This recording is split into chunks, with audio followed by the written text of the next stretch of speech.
LDP1 will have begun your journey of cultural transformation. And as we looked at every one of those cultural themes, it will bring increase in your personal life and ministry. But that begins to cause you to ask questions. What kind of leader should I be? What kind of organization am I building? LDP2 seeks to answer those questions and help you to build an action plan to build an organization that really does enable you to be the leader that God called you to be.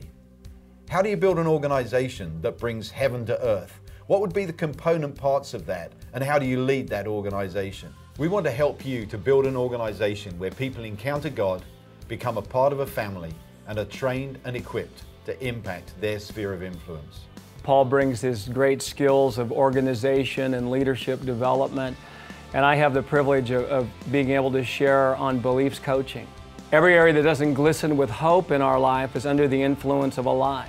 And so as we go through LDP2, we're going to go after the lies that create hopelessness about God, ourselves, about the people we lead, about our circumstances. Jesus said in John 8:32, the truth will make us free.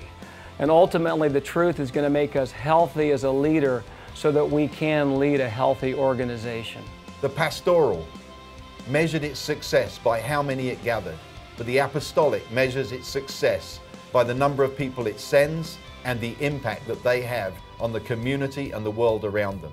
A transition from a pastoral mindset to an apostolic mindset. We're moving from the pastor who was involved in doing everything to a senior leader who is training and equipping, deploying and delegating so that every one of you can see the increase that you were born for. There's a time when I was pastoring where I thought if I had a new congregation that I could really do something for God. LDP2 is going to radically transform your beliefs about the people you lead.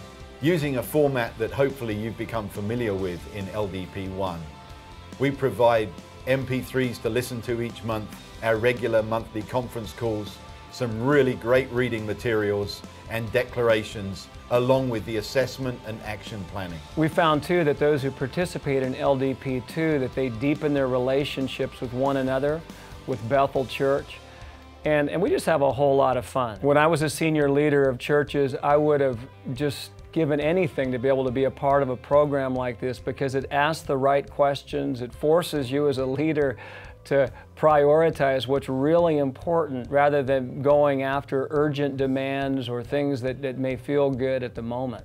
In these days of the greatest change and the greatest opportunity, the corporate world has been leading the way. It really is time for the church to be the greatest organization on the planet. And that requires the marriage, I believe, of the supernatural and the strategic, working hand in hand, watching the supernatural power of God with the power, the presence and the provision, co-laboring with us as we bring the skills that God has given us, made in His image, to bring increase on this earth at such a time as this.